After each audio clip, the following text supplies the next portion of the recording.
Mauro, boa tarde, Érica, que estão aqui na produção de isto que nós consideramos realmente muito importante para a cidade onde nós nascemos, onde nós vivemos e onde nós temos o maior carinho. E nós costumamos sempre dizer que isto aqui é um pedaço do paraíso incrustado no litoral paulista. Estou à sua disposição. Orlando José. Nome do pai. João José. Nome da mãe. Leonor de Brito José. O que fazia seu pai? Meu pai era comerciante. Teve vários estabelecimentos comerciais em Santos, e a origem dele, imigrante português, assim como a minha mãe também, que era, já respondendo a sua pergunta, do lar. A data do seu nascimento? 21 de agosto do ano da graça de 1940. O senhor foi nascido em Santos? Em Santos, na Rua da Constituição 54, e com um detalhe, hein? Naquela quadra entre a Rua Visconde do Rio Branco e a General Câmara, a única casa que se encontra do mesmo jeitinho é onde nasceu Orlando José. Lembra do número? 54, da Rua da Constituição. Senhor Orlando, o senhor pode nos falar da sua infância, as lembranças que o senhor tem da sua infância? Olha, a minha infância, inclusive, é claro que a época hoje é completamente diferente, foi uma infância como os garotos e as meninas da época, né? Eu fui nascido ali na Constituição 54, depois nos mudamos para a Praça Teresa Cristina, que infelizmente nem existe mais hoje, no número 26. Meu pai era sócio proprietário do Café e Bar Estrela da Manhã, ficava na esquina da General Câmara com a Praça Teresa Cristina. E ali aquela praça era onde a gente jogava o futebol, né? Onde a gente jogava a nossa bolinha de gude, empinávamos o nosso papagaio, jogávamos o nosso peão, e onde inclusive eu comecei, dali da Praça Teresa Cristina, a dar os primeiros passos escolares. Começou pelo Liceu Feminino Santista, que era na Rua da Constituição, em frente à Rua Henrique Porchat. Depois nós passamos para a Escola Auxiliadora da Instrução, que funcionava na antiga e nem saudosa Águas do Itororó, que é ali no sopé do Monte Serrat. Depois fomos para o Cesário Bastos, fomos para o Colégio Barnabé, andamos um bocado por aí em escolas municipais. E terminamos o primário, que naquele tempo era primário, e admissão na Escola Portuguesa, que é na 7 de setembro, próximo à Avenida Conselheiro Neves. Dali nós fomos para o Colégio Santista, da admissão para o Colégio Santista. O Colégio Santista, de grata e saudosa memória para nós. Éramos da época, inclusive, do próprio Armando Gomes, na época do Bragança, que foi presidente do Regata Santista, na época do Vicente Cassione. Eram alguns daqueles que faziam parte da nossa bancada escolar. E do Santista, nós viemos exatamente onde nos encontramos hoje, gravando isto aqui, que era o Colégio Tarquínio Silva. E nós vivemos aqui momentos extraordinários com o saudoso Geraldo Unruh, que era o administrador da escola, com o professor Euni Abdelaziz Alves de Camargo, que era o nosso preparador físico, né, que tinha o professor de educação física na época. E nós tivemos realmente bons amigos. Romualdo Arpe Filho, foi um juiz famosíssimo do futebol brasileiro e mundial.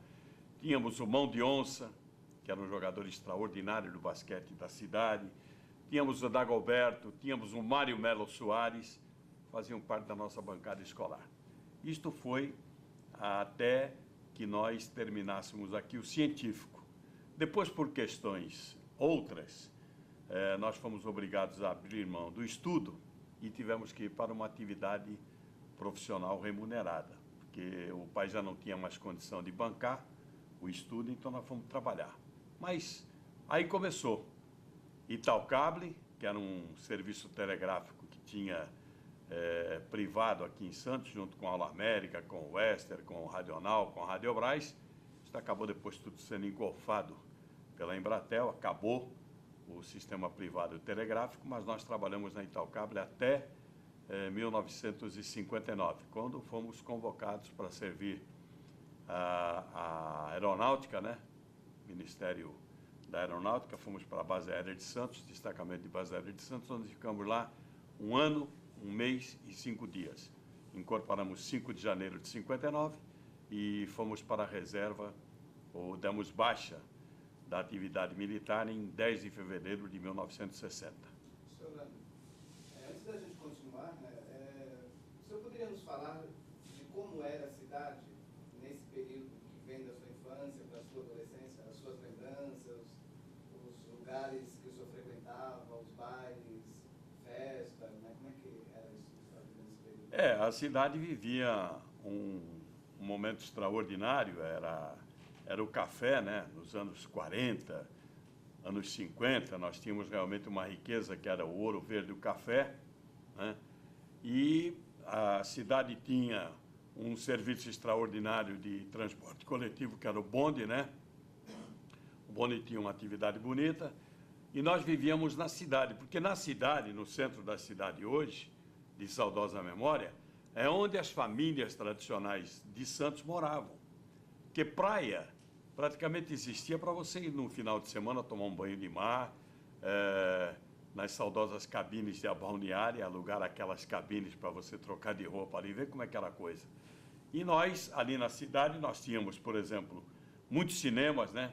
Nós tínhamos o Cine Coliseu, Paramount, Guarani. Aqui na Campos Melo nós tínhamos o Dom Pedro II, tínhamos o São José, tínhamos o Cine Avenida, isto para dizer só ali nas cercanias do centro da cidade. Fora disso, tinha os cinemas de bairro, porque você não tinha televisão. Você vivia do rádio, com alguma dificuldade para ouvir até o rádio, devido à dificuldade da telecomunicação naquele momento, né? Das comunicações, depois a televisão veio, mas a cidade era realmente repleta de muita atividade, se bem que no centro da cidade nós tínhamos atividade noturna também. Mas as famílias, até com essa atividade noturna, conviviam muito bem. As famílias se sentavam com suas cadeiras próprias nas calçadas próximo das casas, ficavam conversando e nós ali brincando. Se bem que nós levávamos muito a sério, porque éramos muito cobrados pelos nossos familiares, com relação inclusive a estudo. Nós tínhamos uma atividade estudantil muito forte, eu acho que inclusive mais pegada do que é hoje. Havia uma disciplina dentro da escola. A escola existia não para educar, mas para dar cultura, porque os nossos mestres nos diziam o seguinte: a educação vem de casa, a cultura você adquire nos bancos escolares. E atividades sociais que você citou aí, nós tínhamos os bailes matinês, né, se é que você pode chamar assim, do Atlético Santista, que era aqui na Washington Luiz, que era próximo da cidade. Nós tínhamos o Nacional, que era sobre o Coliseu, fazia uma atividade de matinê também, e a gente começava ali com aquelas festas, inclusive de familiares e de amigos, a curtir o momento da nossa adolescência. E antes da adolescência, o que vocês faziam? Qual era a molecagem que vocês faziam? A molecagem que nós fazíamos, por exemplo, principalmente jogar muito futebol na Praça Teresa Cristina, e a bola furava muito, e nós íamos lá no Seu Chico, da oficina Cometa, que era na rua Frecaneca, para consertar a bola. Você não tinha muito numerário financeiro para ficar comprando bola toda hora. Hoje a facilidade é muito grande, naquela época não existia isso, era a bola de borracha, né? E mais o quê? Mais escola e atividade à noite. Era perturbar, inclusive, os vizinhos, principalmente na época de São João, e tinha aquelas casas noturnas, né? Que é o famoso bordel. A alegria era você soltar a bomba na escadaria da casa, para a dona da casa correr atrás da gente, e era essa atividade que o jovem tinha naquele momento. Então, continuando ainda aqui um pouco no centro, as lembranças que o senhor tem do Porto de Santos e das Bocas, né? Que nós sabemos que ela tinha era uma outra situação na década de 40, 50, 60 do que é hoje. O senhor tem lembrança disso? Tenho, claro. Por exemplo, você diz do Porto de Santos, nós tínhamos a American Coffee, que estava inclusive localizada num quarteirão da Rua General Câmara, entre a Conselheiro Neves e a Rua da Constituição. American Coffee, inclusive, tinha uma movimentação 24 horas por dia, febricitante, porque o café era o grande bom da época, principalmente para embarque, para exportação. E o porto vivia 70%, 80% do embarque do café. Um porto que não ia muito além do Armazém 23, que é onde está hoje a Santa Nossa Senhora de Fátima, e é o terminal de passageiros hoje dos transatlânticos que fazem essas temporadas maravilhosas hoje. O porto não ia mais do que aquilo, era até o Armazém 23. Mas o porto era febricitante porque o café que vinha, inclusive, de todas as partes do país para ser embarcado no maior porto da América Latina, que era o de Santos, ele tinha uma atividade fantástica naquele momento. E ele até contrastava com a Boca. A Boca era na Xavier da Silveira, era na própria Constituição, na General Câmara, e ia até lá João Otávio, onde nós tínhamos os grandes nightclubs, né, que era o Night and Day, Casablanca, Chave de Ouro, El Morocco, Hamburg Sud, Fugitivo, e a coisa ia por aí afora. Era essa atividade que nós tínhamos. De dia era o porto e de noite era a atividade boêmia da cidade. Tinha os samba-danças também, né? Que era um táxi de danças ali na General Câmara, esquina com a Brás Cubas, que também era muito frequentado e muito procurado. Bom, já que o senhor viveu aqui no centro um bom período, como que funcionava aquele centro ali, Rua 15, Praça Mauá? Bom, Rua 15 era o café. E a Praça Mauá era onde se concentravam os grandes eventos da cidade, quer culturais, quer esportivos, quer sociais ou até de lazer. Tinha muita atividade ali. A prefeitura, inclusive, incentivava muita atividade desse tipo de atividade, tanto ali na Praça Mauá, como na Praça Rui Barbosa e como na Praça dos Andradas. E até a Praça José Bonifácio, que quando, inclusive, do Carnaval, formavam-se em círculo aquelas barracas que atendiam o público, que fazia aquele, eu diria, um lobby, né? Durante a noite, era o footing, vá? E tinha os bailes de carnaval da Sociedade Humanitária, do Nacional, que era sobre o Teatro Coliseu, do Real Centro Português, que eram atividades que nós tínhamos à noite. O senhor morou sempre na Rua da Constituição, ou o senhor mudou para outro lugar, ou uma parte da sua vida entre infância e adolescência sempre foi ali? Até 11, 12 anos de idade, Rua da Constituição 54 primeiro, e depois Praça Teresa Cristina 26. Aí, nós mudamos para a Rua Coronel Prost de Souza, bairro do Embaré, ali entre o Canal 4 e o Canal 5, junto à Rua Oswaldo Cogner, porque o meu pai negociou o Café e Bar Estrela da Manhã e montou o restaurante Conde do Mar, que na época, e eu falo isso até com muita alegria no coração, não é diletantismo, não entendam assim, na época era considerado o restaurante mais sofisticado da cidade, da região, porque foi o primeiro restaurante em Santos a ter balcões de mármore, era mármore de Carrara mesmo, e ter fórmica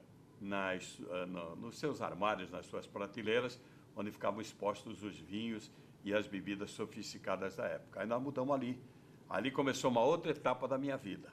Eu já estudava no Colégio Santista e passei a morar na Prost de Souza, passei a ter um outro tipo de amizade, porque aí você vai criando outras amizades, aquelas outras ficaram para trás, não esquecidas, e nós começamos, inclusive, a participar da nossa atividade esportiva na praia. Praia do Embaré, em frente ao Oswaldo Cogner, onde nós jogávamos o nosso futebol, que não era tão policiado como é hoje. Nós jogávamos o nosso tamborel no Fluminense Atlético Clube, que está vivo até hoje aqui, funcionando na Rua Oswaldo Cogner, e nós tínhamos essa atividade. Aí já começou a vir a parte, eu diria, mais romântica da vida, que é a adolescência para a juventude, e você foi criando já aquela participação nos bailinhos.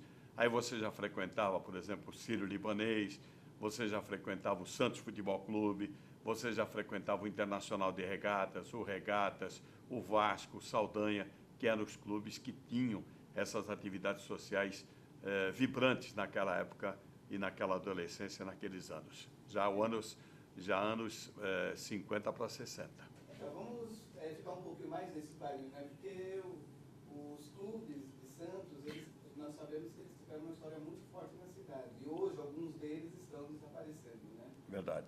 Então, como que era? Como que os adolescentes, os jovens, né, transitavam? Como que funcionava, né, essa circulação nos bares, nos clubes? Era o tempo, inclusive, das orquestras. Depois começaram a surgir as bandas, né? Por exemplo, começou a surgir Black Cats, outras bandas, até o Blow Up, que está aí até hoje, graças a Deus, né? Mas a orquestra era a orquestra do Mário Folganes, era a orquestra do saudoso Heriberto Pinto. Então, eram orquestras que J. Pinto também tinha a sua, Cabral Júnior tinha a sua orquestra, e eram essas orquestras que animavam esses bailinhos, que aos domingos começava por volta de 5, 6 da tarde e ia até 10, 11 da noite. E aos sábados começava às 9 da noite e até 1, 2 da madrugada. E a gente tinha o nosso grupo, né? Os rapazes tinham o seu grupo, as moças tinham o seu grupo, e nós nos encontrávamos nessas atividades sociais para nos divertir. Mas era muito diferente. Havia, inclusive, um respeito, havia um carinho e havia, notoriamente, não extrapolar o direito do outro. Onde começava o direito de um, terminava o do outro e vice-versa. A coisa era mais ou menos por aí. E a praia, nessa época, né, como é que ela... A gente sabe também que ela foi ocupando do Zé Menino em direção à ponta da praia e que tinha uma relação com a cidade diferente do que é hoje. Como é que o senhor vivenciou isso? Inclusive começou, nessa época, inclusive, que nós fomos mudar, que nós nos mudamos lá para a rua Coronel Prost de Souza, número 10, no bairro do Embaré, a praia não tinha, por exemplo, aí começaram a acontecer aquelas temporadas de verão, o pessoal, principalmente de São Paulo, começou a adquirir, porque começaram a surgir os arranha-céus na orla praiana, né, que você contava nos dedos, o edifício Copacabana, que é próximo do Canal 6, o Conde do Mar, que é ali na Oswaldo Cochrane com a praia, o edifício do deputado estadual Eduardo Martini, que era ao lado do Clube Caiçara, lá no Zé Menino, você contava nos dedos esses arranha-céus. Aquele que tinha o Ruf Restaurante,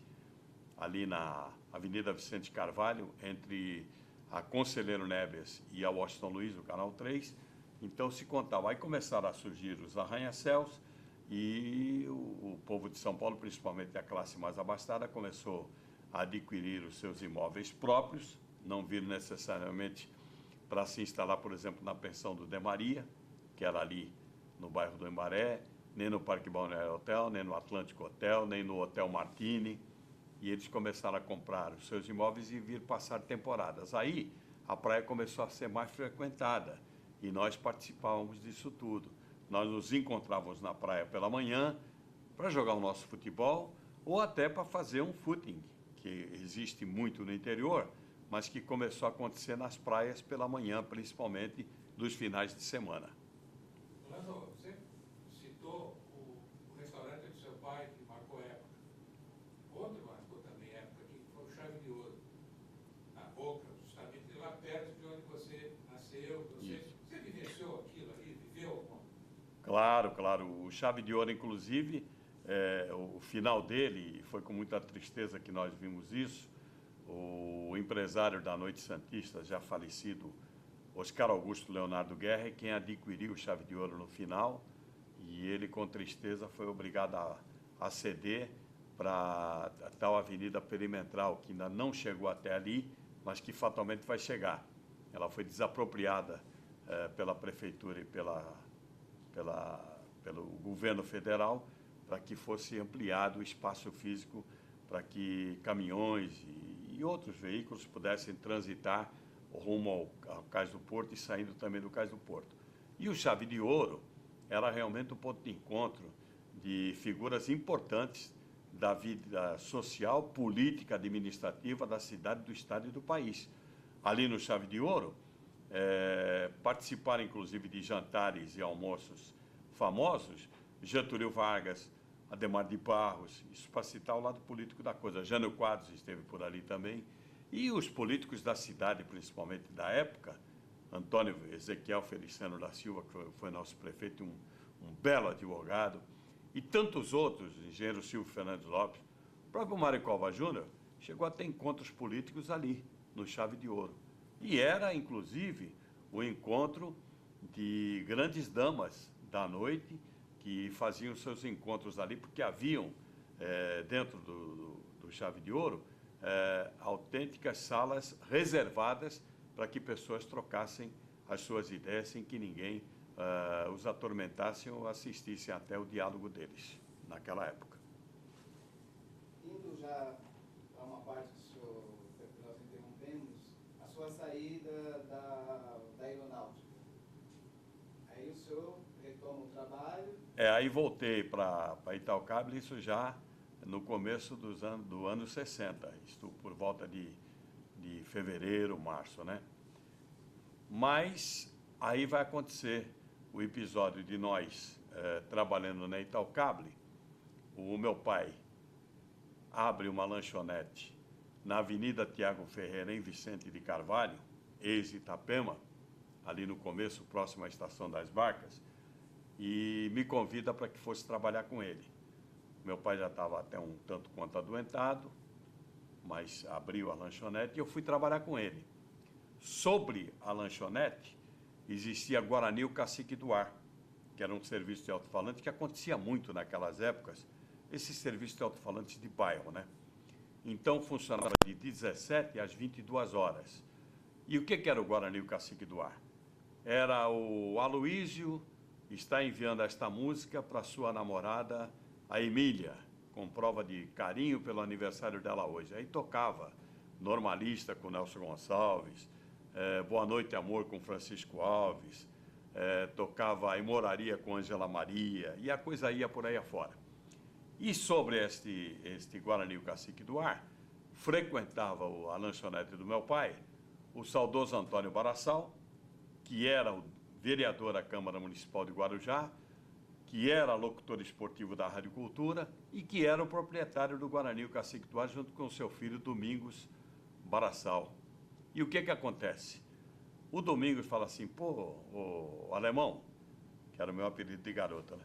Você tem uma bela voz, por que você não vai lá ler um texto? Eu falei, você tá louco, rapaz? Sobe lá um dia, vai lá, eu tô lá de 5 até as 10, vai lá ler um texto para mim. E eu acabei um dia me entusiasmando e fui, e ele gostou. Num domingo, 1º de junho de 1960, aí vai entrar o rádio, que é a paixão da minha vida, hein? 1º de junho de 60, jogam na Vila Belmiro, Santos e América do Rio, pela saudosa Copa Brasil, Taça de Prata, um negócio desse, que era o Campeonato Brasileiro hoje. Então, o que acontece? O América era campeão no Rio e o Santos era campeão paulista. O Santos já é da época Pelé. E eu perguntei assim para o Barassal, naquela semana do jogo, ô Antônio, quando é que eu vou assistir um jogo com você, da onde você transmite o jogo de futebol, sem eu estar ouvindo aqui no rádio? Ele falou, domingo jogam Santos e América, você não quer ir comigo? Eu combinei com meu pai me rendeu antes, e eu fui com ele. Cheguei lá na cabine, fiquei lá do lado dele, só que o comentarista dele e o repórter eram irmãos. E a mãe dos dois faleceram no sábado. E o Antônio Barassal foi comunicado pela linha que não podia contar com os dois, por motivos óbvios. E o Antônio Barassal falou assim, eu não vou ficar aqui 2h30 falando sozinho, porque não tinha plantão na época, né? O repórter era o rapaz lá embaixo, e o comentarista era o outro, que era o irmão. E ele pegou, olhou para mim e falou assim, sobrou para ti, Alemão. Falei, sobrou para mim o quê? Eu vou precisar de um repórter e você é o repórter. Eu falei, você está louco, rapaz, eu nunca fiz isso. Não, mas você discute muito futebol, você acompanha muito. Não, eu discuto, acompanho, mas daí, não, você vai ser meu repórter hoje. E acabou acontecendo. Fui o repórter para ele naquele Santos e América, o Santos ganhou de 1-0, gol do Pelé. E no dia seguinte, o Mário Barassal, que era irmão do Antônio e era gerente da Rádio Cultura, perguntou quem foi o rapaz que fez a reportagem para você. É um moço que o pai dele tem uma lanchonete lá em Vicente de Carvalho, lá embaixo lá do Guarani, o Cacique do Ar. Pô, ele tem uma bela voz, por que você não traz ele para ele participar? Aí eu fui convidado e comecei a participar de um programa de esporte que eles tinham de 6 às 7 da noite, na Rádio Cultura. Eu não ia todo dia, Ia de vez em quando, mas começou. E eu comecei a pegar gosto pela coisa, foi indo. Aí o meu pai vendeu a lanchonete, eu fiquei desempregado e aí acabei desembarcando no rádio. Ou embarquei no rádio, melhor dizendo. E aí comecei na Rádio Cultura. O que é que acontece? A Rádio Atlântica era a maior audiência do Rádio Esportivo de Santos e da região na época, com Hernani Franco, que foi um dos mitos da cidade na radiofonia. E o Hernani ficou sem o Fernando Silva, que era um dos repórteres dele, que fez um concurso para a refinaria Presidente Bernardes e passou, e deixou a atividade radiofônica. Então tinha o Paulo César, que no Carnaval era o Lorde Bacalhau, que era o Paulo César, era o repórter do Santos, na Rádio Atlântica, e o Hernani precisava de um outro repórter. E o Henrique Rancan, que tinha trabalhado na Cultura conosco, fazia um programa de manhã e tinha ido para a Atlântica, o Henrique Rancan falou assim: Hernani, tem um rapaz jovem na Rádio Cultura que você vai poder aproveitar ele como repórter, é muito bom, tem uma bela dicção, conhece futebol. Como é o nome dele? É Orlando José. Ah, mas eu precisava ouvir. Ele vai fazer hoje à noite Jabaquara e Juventus, era uma quarta-feira à noite, no campo da Portuguesa, ele vai fazer a reportagem de campo para a Rádio Cultura. E ele ouviu e gostou. Na quinta-feira eu fui lá conversar com ele, acertamos os detalhes, ele falou: já estreia domingo Santos e Palmeiras. Eu faria o Palmeiras e o Paulo César o Santos. Eu gostei da sua voz, da sua dicção, você vai ser muito bem aproveitado aqui. Eu falei: muito obrigado. Fui falar com o Mário Barassal, e o Mário Barassal, numa boa, abriu as portas para que eu saísse pela porta da frente da Rádio Cultura e falou: Orlando, qualquer coisa que aconteça, nós estamos de braços abertos. E eu estreiei naquele jogo Santos e Palmeiras. Foi a carreira mais curta numa rádio. Eu duvido que tenha um radialista no mundo que tenha trabalhado simplesmente 36 minutos e tenha saído da emissora. E dá para explicar por quê. Começou o jogo Santos e Palmeiras, o Santos fez 1-0 contra o Palmeiras. Estou querendo me lembrar, acho que foi 61, 62, por aí. O Santos fez 1-0. O gol foi do Jair da Rosa Pinto. E o Palmeiras empatou com Humberto Tosi, que era um meia-direita, que tinha o Palmeiras.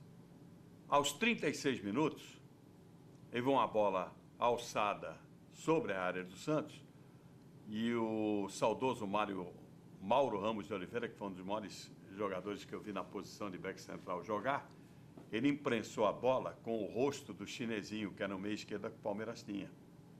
E foi um pênalti indiscutível, sangrou o nariz do chinesinho e tal. O Anacleto Petrobon Valucci, que era o juiz, simplesmente mandou o jogo seguir. Não houve absolutamente nada, disse o Hernani. Orlando José, eu falei: professor, o pênalti é ou não é? Este simplesmente foi. Ele tinha como operador o saudoso Mário Maria Cardoso, que controlava o BTA, que era o microfone sem fio. Nós carregávamos aquela lata de azeite e aquilo só funcionava quando a luz do BTA acendesse. Só que a luz do meu BTA não acendeu mais. Ele mandou desligar o meu BTA. No meio tempo eu perguntei para o Paulo César: Paulo César, o que é que houve? Ele falou assim: não, aconteceu isso e isso, ele vai conversar com você no final do jogo. Eu fiquei lá até o fim do jogo, subi, cheguei na cabine, entreguei o volante. Ibrahim do Carmo Mauá era o comentarista do Hernani, estava comentando o jogo e o Hernani se levantou, veio, me cumprimentou, gostou do meu trabalho, só que falou o seguinte: Orlando, você tem que pôr na sua cabeça o seguinte: na minha rádio, primeiro é o Santos, depois é Deus. Eu falei: professor, para mim não serve, muito obrigado. Agradeci e fui-me embora. Já no fim da carreira e da vida do Hernani, eu vim trabalhar com ele na Rádio Cacique e nós nos lembramos gostosamente daquele episódio. Naquele momento chateou, mas depois virou até um momento cômico da coisa. Mas foi assim que funcionou. Aí nós continuamos na Rádio Cultura, né, por mais algum tempo, e aí o Wilson Brasil é contratado, sai da Rádio Clube e monta uma equipe de esportes na Rádio Cacique. A Rádio Cacique tinha uma audiência fantástica, tinha um campeão de audiência em cada horário, na época, de Walter Esperandeu, de Gilmar Veloso, de Jair Marques Amaral. Jair Marques Amaral foi um locutor de rádio em Santos, que eu digo para todo mundo, com poucas virtudes como ele. Ele, Lauro Tubino e Dionísio, ele fazia 3 interpretações num programa só. Ele era o locutor apresentador do Despertar do Sertão, que era um programa sertanejo que tinha de manhã, era de 5 às 7 da manhã. Ele fazia o locutor comercial, que era o Jair Amaral, ele fazia o sertanejo e fazia o nordestino, que era o compadre Juca Peão. Ele mudava a voz, interpretava. Então, ele era um campeão da audiência. E nós aí fomos contratados pela Rádio Cacique para fazer parte da equipe do Wilson Brasil. O Wilson Brasil foi contratado para ser o grande adversário radiofônico do Hernani Franco, porque o Hernani Franco tinha uma audiência fantástica na Rádio Atlântica, né? E nós vivemos aquele momento na Rádio Cacique com o Wilson Brasil, isto lá pelos anos 67 até 1972, 73. Aí o Wilson Brasil voltou para São Paulo, nós passamos a ser correspondente dele, aqui de Santos, e passamos a fazer parte da equipe A do Wilson Brasil na Rádio Difusora de São Paulo. Da Rádio Difusora surgiu o interesse de nós trabalharmos na Rádio Bandeirantes, mas ficamos pouco tempo porque o desgaste físico era muito grande, sair de Santos para São Paulo. A Bandeirantes era na Paula Souza, não era no Morumbi, que depois o Morumbi é que virou essa fantástica emissora, que era uma grande emissora, a Bandeirantes. E nós voltamos para Santos, e aí Rádio Cultura, que estava mais de 10 anos sem ter equipe de esportes, voltou a fazer esporte.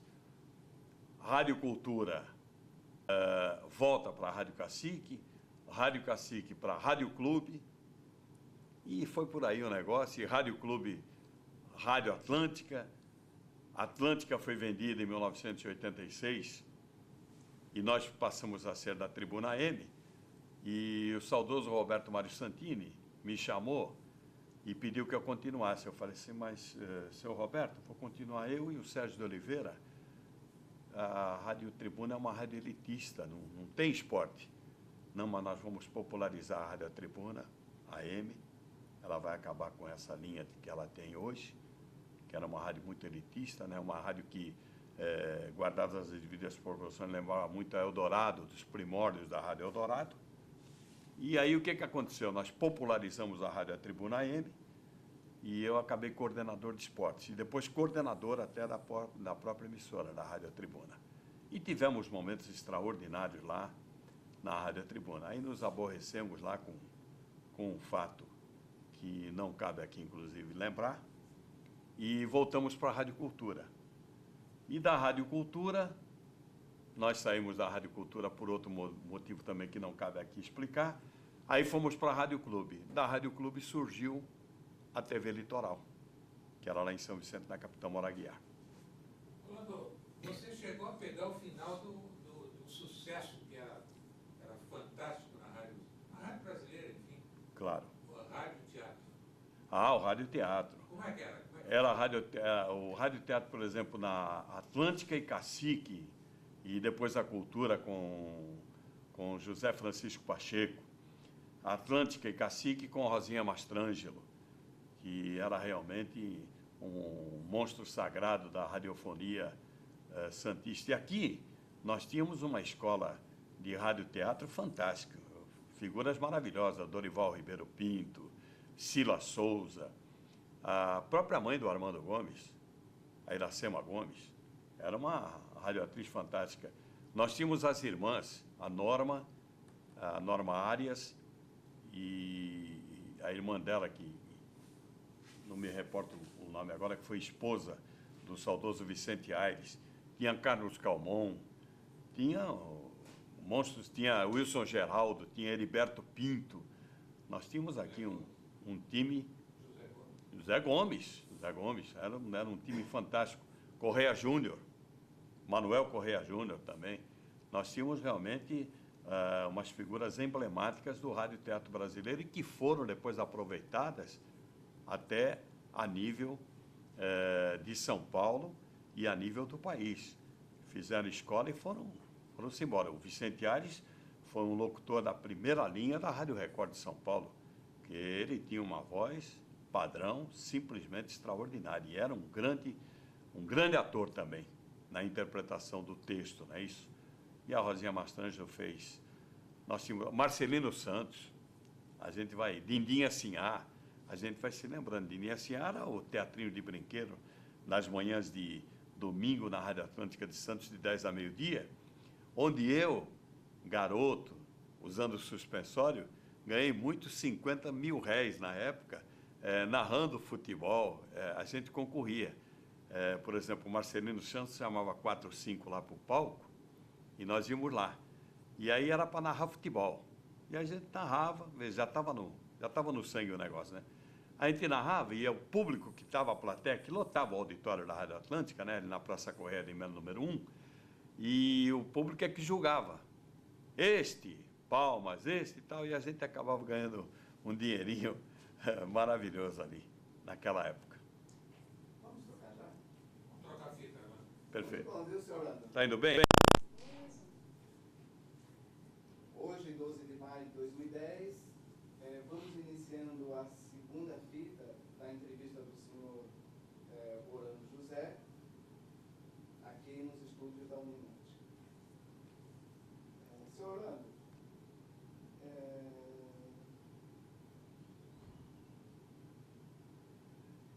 da metade para o final da entrevista, da primeira parte, o senhor fez uma citação sobre o serviço de alto-falante existente no Vicente de Carvalho, Isso. no Itapema. Esse serviço existia em Santos? Se existiu, o senhor lembra dos lugares onde havia? Existia um em frente à Estação das Catraias, ali atrás do Mercado Municipal, que era do saudoso Marcelino Santos, e quem cuidava era o filho dele, Marcelino Santos Filho. E existia um outro na Avenida Pedro Lessa, esquina com Benjamin Constant, em frente à Avenida Senador Dantas, onde existia o Cine Santo Antônio, ali, e tinha um serviço de alto-falantes também ali. Existia um outro em São Vicente, na Praça Barão do Rio Branco, nos altos da Praça Barão do Rio Branco com a Rua Martim Afonso, funcionava o São Vicente Jornal, e numa sala lá funcionava esse serviço de alto-falante, que era, inclusive, uma reivindicação que existia, musical e informativa, para a comunidade, porque nesses locais circulavam milhares de pessoas por dia.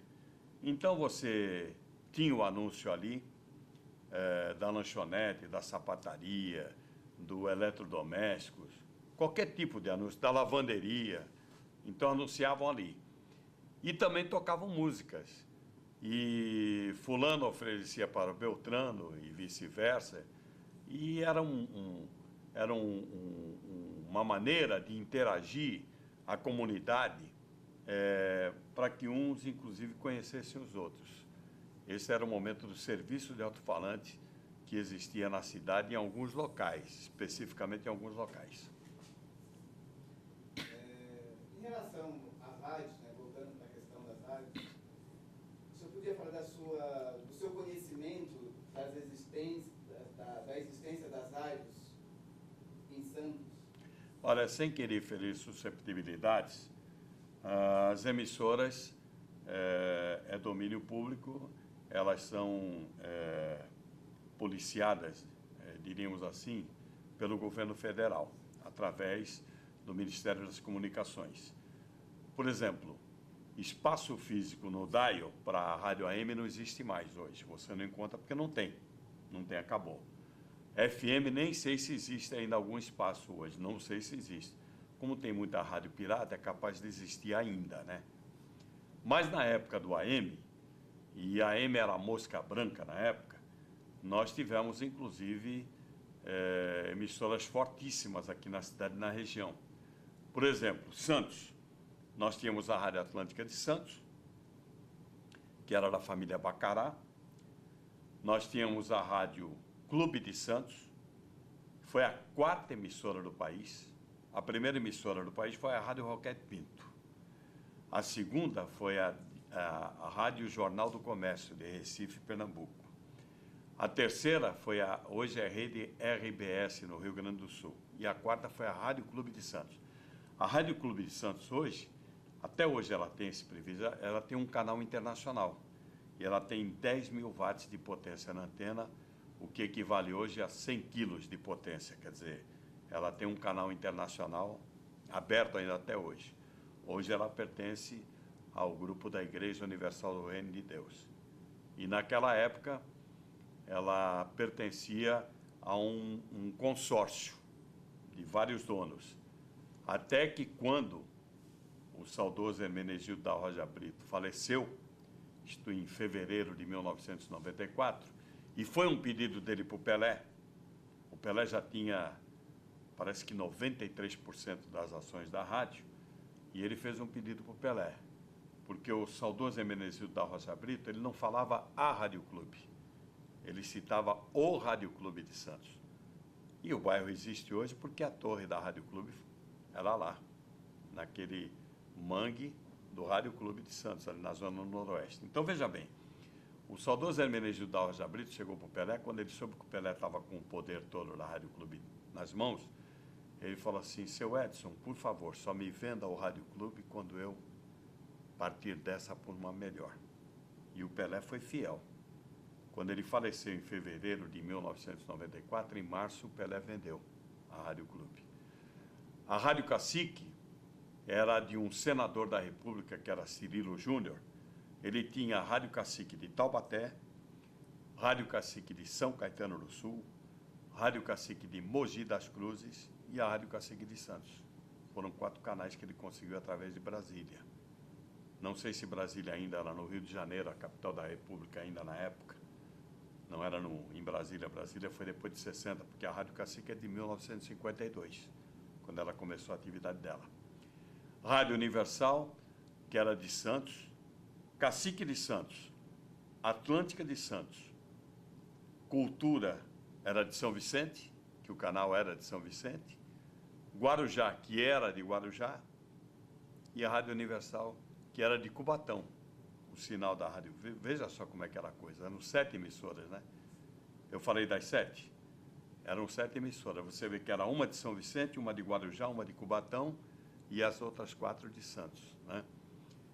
Só que o rádio AM, com a vinda do FM, com a massificação da televisão, o rádio AM começou a ficar um pouco de lado. Ele começou a perder força, porque ele tinha uma força extraordinária nos anos 40, anos 50, anos 60 e anos 70. Nos anos 80 começou a queda vertiginosa da rádio AM. E o rádio AM hoje, você sabe, está na mão 90% das igrejas evangélicas. Aí são direcionados a públicos-alvo. Não é direcionado à comunidade como era naquela época, porque as programações eram diversificadas. Você tinha programas portugueses, você tinha programas dedicados à colônia espanhola, à colônia italiana. Hoje você não tem mais, né? Você tinha, inclusive, o Azevedo Júnior, que fazia um programa direcionado para os amantes do cinema. Era cinema no rádio. Ele contava a história dos grandes filmes da época, né? O Vento Levou, Um Passo da Eternidade e tantos outros, né? Você tinha autênticos monstros sagrados da comunicação no rádio. Aqui em Santos nós tivemos fantásticos locutores, apresentadores. O Walter Esperandeu era uma das maiores audiências do Rádio de Santos, com o telefone mágico dele. Era um programa simples, ele mesmo falava, era simples, qualquer um podia fazer. Só que ninguém fazia como ele fazia. Esse é que é o detalhe. Você teve o Nelson Machado, que se elegeu vereador em Santos 2 vezes, através de um programa de 1 hora, que era de 10 às 11 da manhã, que era o Você a Ponto de Sucesso na Rádio Cacique de Santos. A audiência era tão grande, Dionísio e Lauro Tubino, e Érica, que às 10h30 da manhã, ele parava o programa dele e falava assim: comadre, está na hora de dar uma frutinha para essa criança esperar o almoço. A mãe a avó, a tia, parava o que estava fazendo e dava a fruta para a criança. Você vê o poder que tinha o rádio naquela época, isso anos 60. E ele foi eleito 2 vezes vereador, às custas do programa dele. Ele mesmo falava isso. E quando ele se afastou do programa dele, ele passou a não ter mais o eleitorado que ele tinha fiel. Se esqueceu do Jaime Pérez. Jaime Pérez foi vice-prefeito de Santos, com mais votos que o prefeito de Santos na época, foi o engenheiro Silvio Fernandes Lopes. E o Jaime Pérez tinha um programa que era a Voz do Povo, na Rádio Cultura, junto com Paulo Mansur. Era de 8 às 9 da noite. O que era esse programa? Você, Dionísio, você, Lauro, vocês eram dono, vamos dizer, de um armazém de secos e molhados, de um material para construção. Dionísio, eu preciso de 100 telhas e eu te dou a publicidade durante um mês. Você dava as 100 telhas. Ô, Lauro, eu preciso que você me dê, não era a cesta básica que se falava na época, eu preciso que você me dê uns quilos de feijão, de arroz, umas latas de leite em pó. E o que ele fazia? Ele dava para aqueles carentes da cidade e da região. E o que aconteceu? O voto vinha. Não era 1 nem 2, vinha 10, 15 de cada um. Formava aqueles núcleos, aquelas famílias grandes. E o rádio elegeu muita gente. O Zé Gomes foi eleito, inclusive, vice-prefeito de Santos. E momento triste da cidade, que perdeu seu prefeito 15 dias antes de assumir por um acidente de carro, o engenheiro Luiz Lascala, o Zé Gomes acabou empossado. Contra muita gente na época, o Lauro se lembra disso, que não queria que ele fosse empossado vice-prefeito, mas era um direito que ele tinha adquirido nas urnas. E ninguém pôde negar esse direito dele. Depois ele foi cassado em 64, isso foi outro problema. Você falou da antiga Rádio Clube, da velha Rádio Clube. Fala um pouquinho da televisão. As pessoas hoje falam que nós temos canal de televisão. O Santos teve canal de televisão há 40 anos atrás ou mais, né? E era na Rádio Clube que funcionava, porque a Rádio Clube tinha um auditório, que depois virou Cinema Alhambra, mas antes de virar o Cine Alhambra, era a organização Vitor Costa, que é a Rede Globo hoje, só que em São Paulo era a OVC, a Organização Vitor Costa. E a Rádio Clube funcionava ali, precariamente, mas era um início de tudo. A Rádio Clube funcionava aos fundos e no auditório da Rádio Clube começou a aparecer os primeiros sinais da televisão regional aqui em Santos, que depois, infelizmente, não sei por que, desapareceu e não teve sequência. Depois de muito tempo é que veio ser implantada aqui a nossa televisão regional, que veio tarde, mas antes tarde do que nunca. Sim. Não é verdade? Na tua cobertura, por exemplo, de futebol, dá aso a muita coisa pitoresca. O que você lembra, assim, é evidente que nós não queremos saber todo, o que você lembra de pitoresco nas tuas coberturas, principalmente na Portuguesa, que era o centro da molecagem ali? A Associação Atlética Portuguesa, nós tínhamos, inclusive, atividade muito grande, até por causa do meu pai e da minha mãe serem portugueses. Meu pai me colocou de sócio da Portuguesa em 21 de março de 46. Eu sou sócio da Portuguesa até hoje. Eu acho que vivo, se não sou o mais antigo, sou um dos mais antigos sócios da Associação Atlética Portuguesa. Isso já fazem lá 65 anos, não é isso? 46? Então, veja bem, eu vou contar um fato que aconteceu aqui, de um jogo do Santos Futebol Clube com a Ferroviária de Esportes em Araraquara, lá na Morada do Sol, em Araraquara. Estava eu na Rádio Universal, junto com o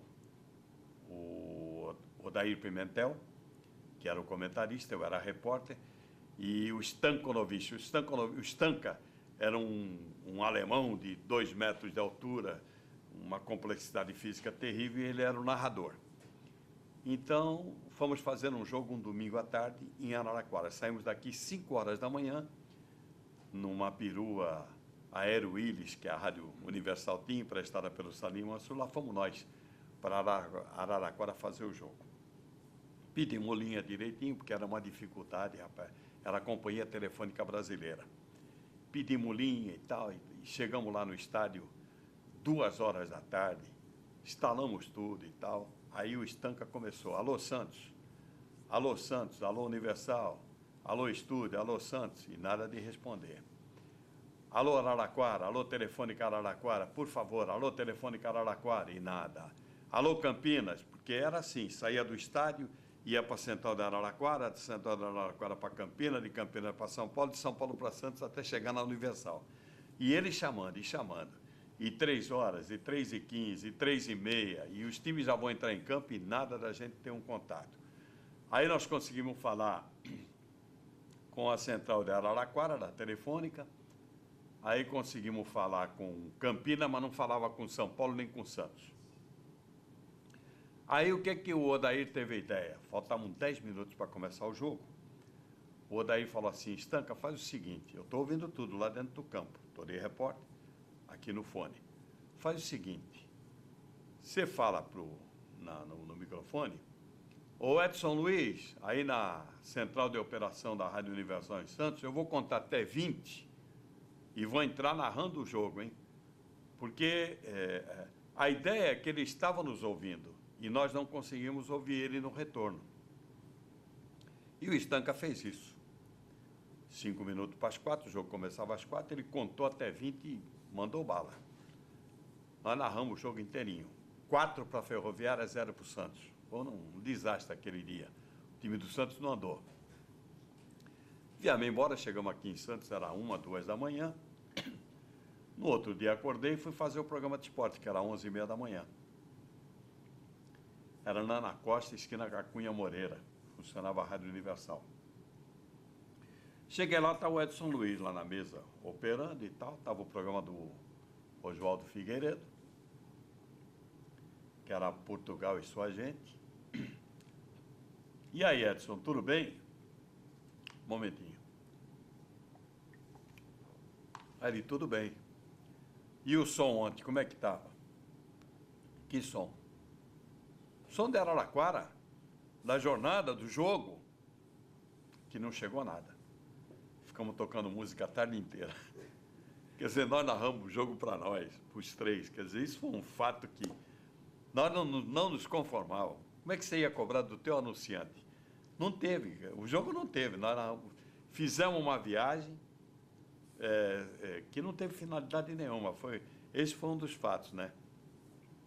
O outro fato foi Oswaldo Figueiredo, que eu falei dele agora, que era brasileiro, criado em Portugal, e que depois veio para Santos e tal, e tinha um programa Portugal e Sua Gente, mas como ele vendia muita publicidade, ele vendeu o desfile do Carnaval, que era sábado para domingo, na praia, era do Canal 2 para o Canal 3, passando pelo Gonzaga.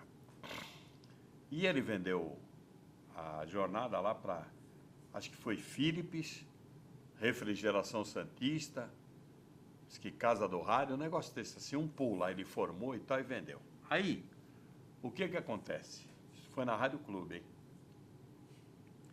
Ele era presidente do Grêmio Recreativo Escola de Samba Unidos da Zona Noroeste, Oswaldo Figueiredo. Ele se metia em tudo, né? Aí, e começou a narração.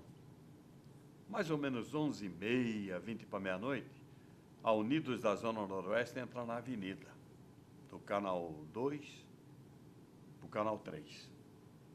Aí ele começa, aí vem a Unidos da Zona Noroeste, que é a nossa escola de samba, vai ser uma alegria só, vocês vão ver só o enredo, e olha, já estão aparecendo, já estou vendo lá de longe as bravoletas, quantas bravoletas, que era o pessoal fantasiado de borboleta, né? Que era um dos temas lá da escola.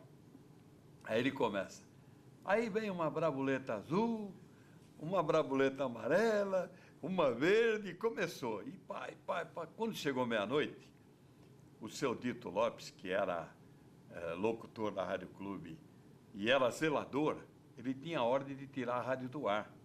Meia-noite encerrava a transmissão. Era a ordem do senhor Hermenegildo da Rosa Brito. Meia-noite corta a transmissão, aí só volta às 6 da tarde, ou às 6 da manhã.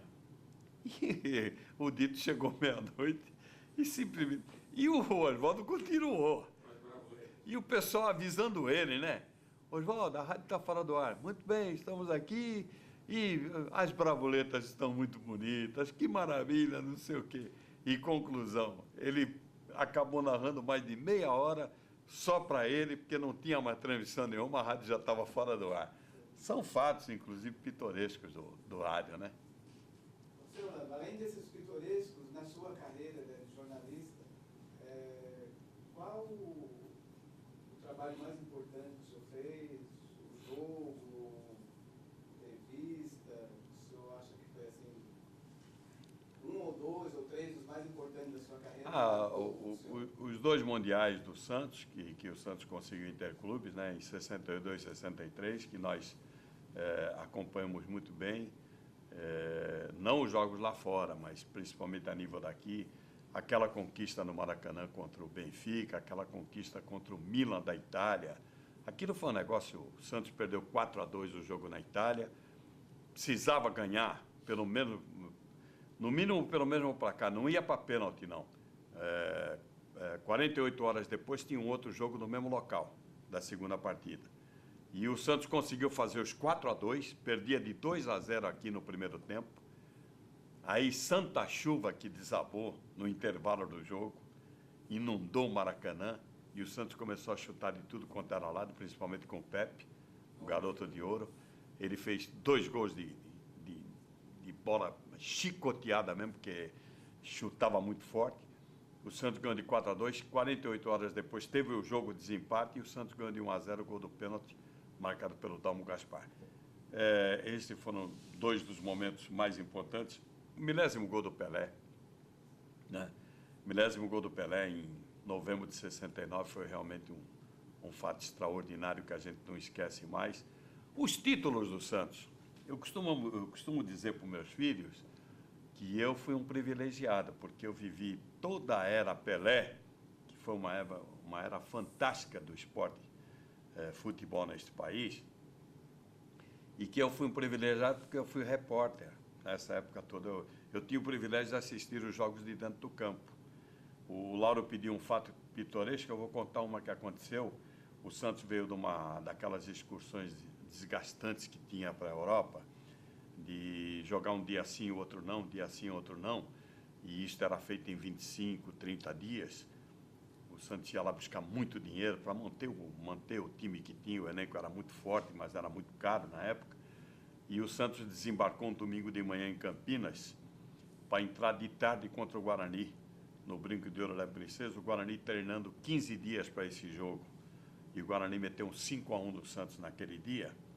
E o pessoal em São Paulo começou a dizer que começou a derrocada do Santos, começou a queda do Santos.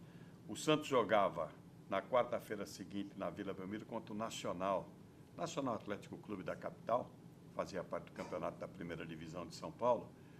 E o Nacional tinha um jogador, até eles falavam que ele não era crioulo, ele era azul marinho, de tanto que ele brilhava de noite, só aparecia os dentes dele, que era vermelho, o apelido dele. E era o melhor jogador que o Nacional tinha. E os jogadores estão indo para o túnel, os jogadores do Santos, para entrar em campo, e o Zito era o capitão, e o capitão sempre saía na frente, né? Aí o Zito pegou e falou assim, bom, aquilo que nós combinamos na concentração está em pé. Aí eu não me lembro qual foi o jogador do Santos que ainda falou assim, mas, ô Zito, tem um repórter aí e tal. Não, o alemão é da casa. Era só eu que estava ali. O alemão é da casa. O negócio é o seguinte, nós vamos virar perdendo de 1-0. O alemão, não vai comentar isso no ar, hein? Eu falei, não, pode ficar tranquilo. Nós vamos virar perdendo de 1-0 e deixa o vermelho fazer o gol. Aí no segundo tempo, nós vamos montar a estratégia, o que é que nós vamos fazer? E eu fiquei curioso. E virou 1-0 para o Nacional o gol do vermelho. Aí no comentário, eles tudo com aqueles radinhos espica dentro do vestiário, ouvindo os comentários das rádios de São Paulo, e os caras, é o começo do fim, o Santos começa a acabar, e no seu time de sonho, e pé. Quando eles voltaram, eu fiquei curioso, né? E o Zito pegou e falou assim, bom, molecada, quando chegar em 7, para, hein? Quando chegar em 7, para, que é conta de mentiroso. Com 22 minutos do segundo tempo, estava 7-1 para o Santos. Mas eles faziam um gol, um atrás do outro, na hora que quisessem. Quer dizer, deixou todo mundo em boca aberta. Era assim que funcionava. Eram os Globetrotters do futebol, não tinha dúvida. O time do Santos era um time de sonho, era fantástico. A Associação Atlética Portuguesa tem a história, inclusive, de um torcedor da Associação Atlética Portuguesa que ele jogava com o time. E ele ficava do lado do Hernani Franco. O Hernani Franco tinha uma cabine nas sociais da Associação Atlética Portuguesa, e o Hernani Franco, às vezes, ficava rindo na transmissão de olhar para o Patrício, que a bola era alçada na área do adversário, ele subia para cabecear junto com o cara que ia cabecear da Portuguesa. Se fosse no gol da Portuguesa, ele levantava para defender. Então, era assim que funcionava a coisa. Você participou daquela série de vitória da Portuguesa contra a Ponte Preta, lá em Campinas, que a melhor panela de pressão era a Portuguesa, né? 7 de março de 1965, Campeonato Paulista da Segunda Divisão de 64. A Briosa fez uma campanha irrepreensível, foi para Campinas, jogava pelo empate. A Portuguesa jogava pelo empate, que ela tinha um ponto à frente da Ponte Preta. Ela estava com 3 pontos perdidos, não era pontos ganhos, na época era perdidos. E a Ponte Preta tinha 4 pontos perdidos. A Ponte Preta era orientada pelo Chico Sarno, que foi lateral esquerdo do Santos, foi um bom técnico de futebol, era carioca, o Chico Sarno, do Rio. Jogava o Bibi, era o meia esquerda. Jogava o Urubatão Calvo Nunes, que está aí até hoje. O Urubatão era volante daquele time. O goleiro era Aníbal, ex-Palmeiras. O central era o Antoninho, ex-Ferroviária. Tinha um timaço, a equipe da Ponte Preta. E a Associação Atlética Portuguesa era um time de moleques, orientado pelo saudoso Agenor Gomes, o Manga. O Manga era o técnico. Então, o que é que acontece? 98% do público no estádio Moisés Lucarelli, naquela tarde de domingo, era torcedor da Ponte Preta. 2% era uma meia dúzia de abnegados da Briosa que conseguiu ir lá, tentar abrir uma faixa de incentivo à Portuguesa. A faixa foi logo destruída, em questão de segundos, né? E a pressão era tão grande que nós chegamos no estádio da Ponte Preta, tinha um movimento em Campinas todo, que a Ponte Preta já era campeã paulista da segunda divisão e não tinha dúvida quanto a isso. Nós chegamos no vestiário, tem a mesa de massagem, né? A mesa de massagem era uma macumba só. Tinha um monte de que você possa imaginar. E o Manga pegou e falou assim, ninguém toca nisso, pode deixar que é comigo mesmo. Aí ele, não com as mãos, com o braço, ele jogou tudo para o chão. Com o sapato ele foi empurrando para um canto, deixou lá. E ele falou, nós vamos ganhar o jogo, não sei o quê, papapá. E começou o jogo. Com 6 minutos de jogo, o Samarone fez o gol. O Português jogava para o empate, com 6 minutos abriu a contagem, 1-0. E aí foi um Deus nos acuda. E nós ali. Este jogo, nós narramos pela Rádio Cacique, era o Walter Dias o narrador e eu era o repórter, só nós dois. A Atlântica não conseguiu entrar no estádio, porque o Chico Sarno disse que a Rádio Atlântica estava fazendo uma campanha danada contra a Ponte Preta. Ele falou em Campinas. Quando a equipe da Rádio Atlântica chegou na porta do estádio de Moisés Lucarelli e se identificou para entrar, eles simplesmente deram um soco no comentarista da Rádio Atlântica na época, que era o Aníbal Gomes. O Aníbal Gomes caiu lá na rua e ele falou assim, aqui vocês não entram para transmitir esse jogo. Só entramos nós. Até a Rádio Piratininga, que tinha o comando do Wilson Brasil na época, em 65, entrou em cadeia com a gente. E nós narramos aquele jogo, mas meio camufladamente. Tanto é que na hora do gol da Portuguesa, o Walter Dias narrou o gol. Tinha que narrar o gol.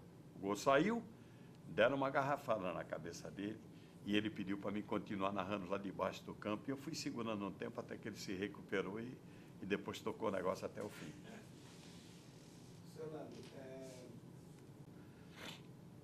a sua relação com esses personagens, né, dessa época do futebol, né, que eram os melhores do mundo, né, Pelé, Dovaldo, como é que... A melhor possível. A melhor possível.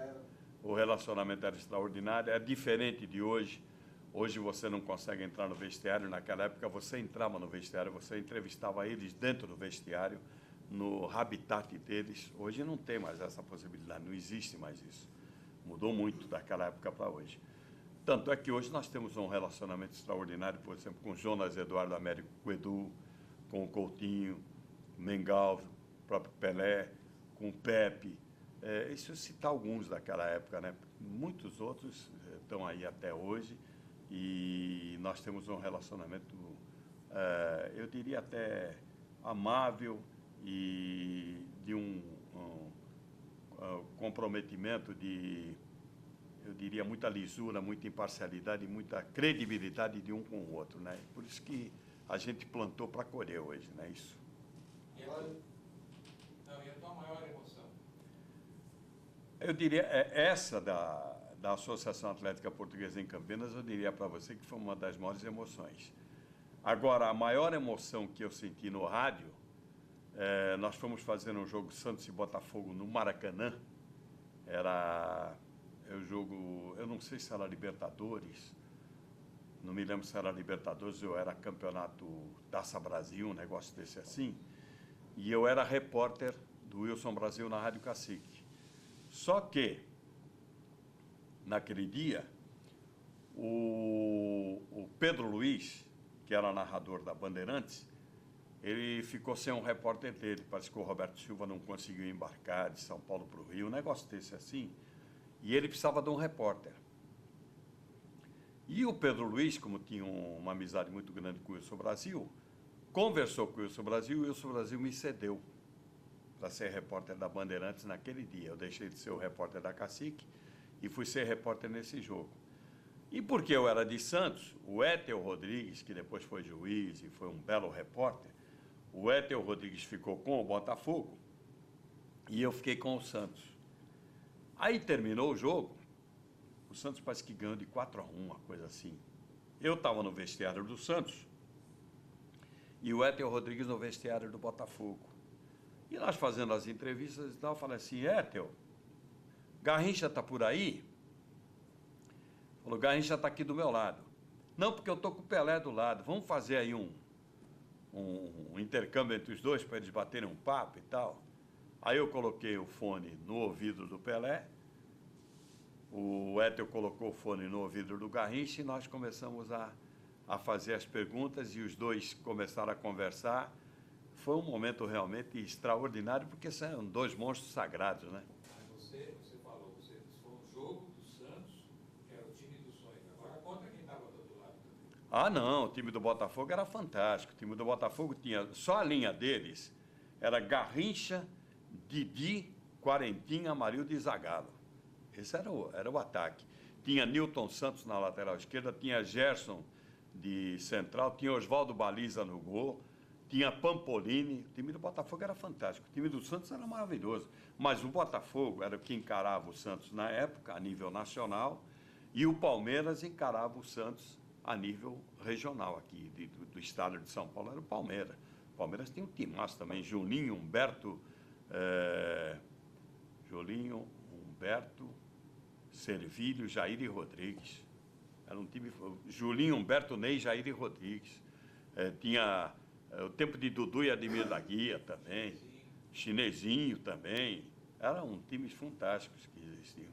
Você lembra? É inevitável a pergunta que eu vou fazer. O senhor viveu um período onde o Santos era considerado um dos maiores times do mundo, e provavelmente era mesmo, e agora vive uma outra fase. Nós estamos quase indo no final, e a gente gostaria que o senhor fizesse a comparação desses dois momentos do Santos. Né? Eu acho que aquela época é uma época só e não vai acontecer nunca mais.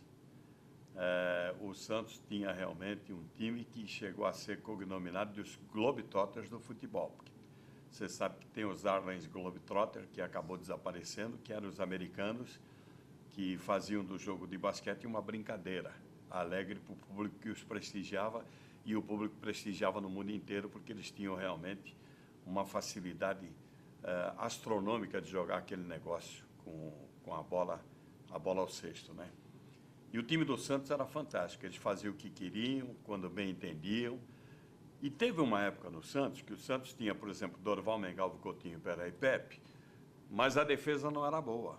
Aí o que aconteceu? O Santos começou a conseguir tantos dólares, tantos jogos lá fora, que conseguia ter um dinheiro suficiente, que a gente perguntava para o comendador Modesto Roma, comendador, e o patrimônio? Porque o Santos ganhava muito dinheiro, mas não investia no patrimônio. Não investia, não saía daquilo.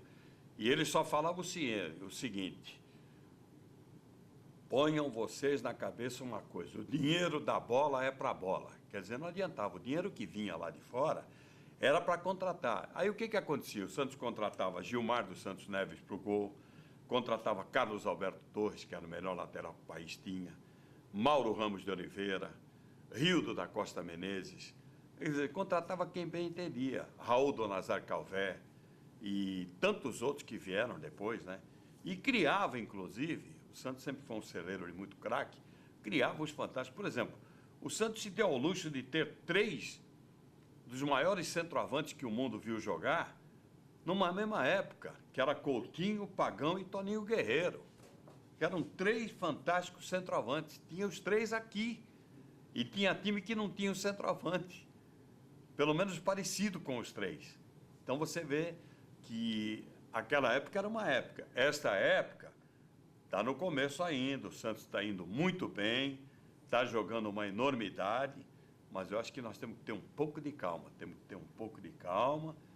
vamos torcer para dar certo.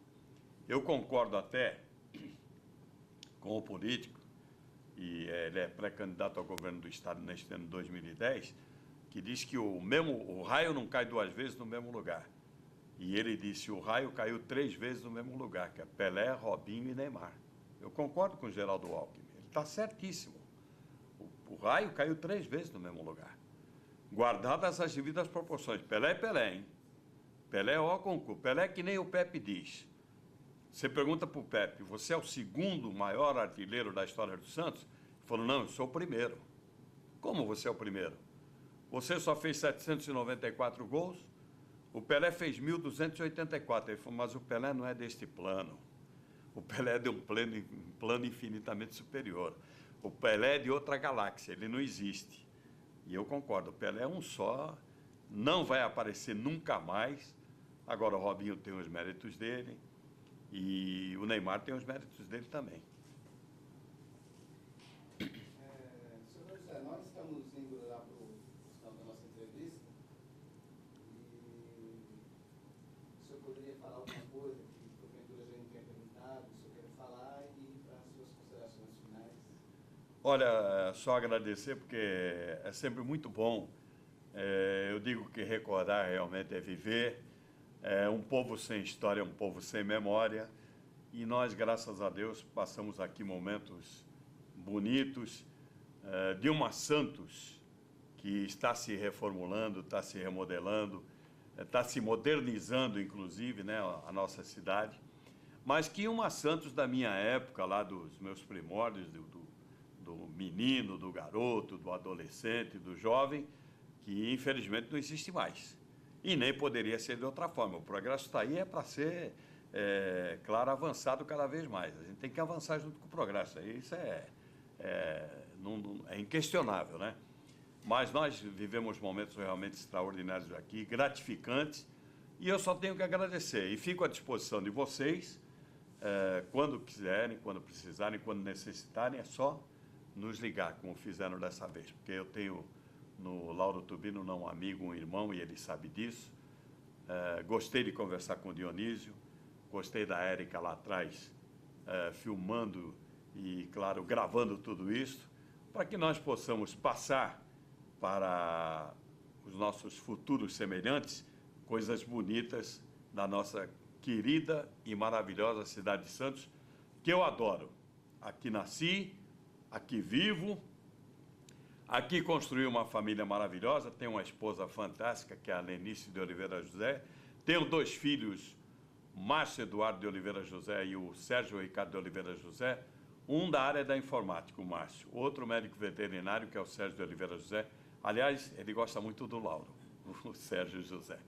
E já me deram 2 netas maravilhosas, a Andressa e a Isabelle.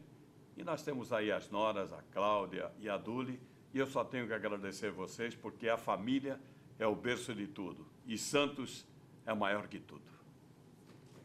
Nós agradecemos.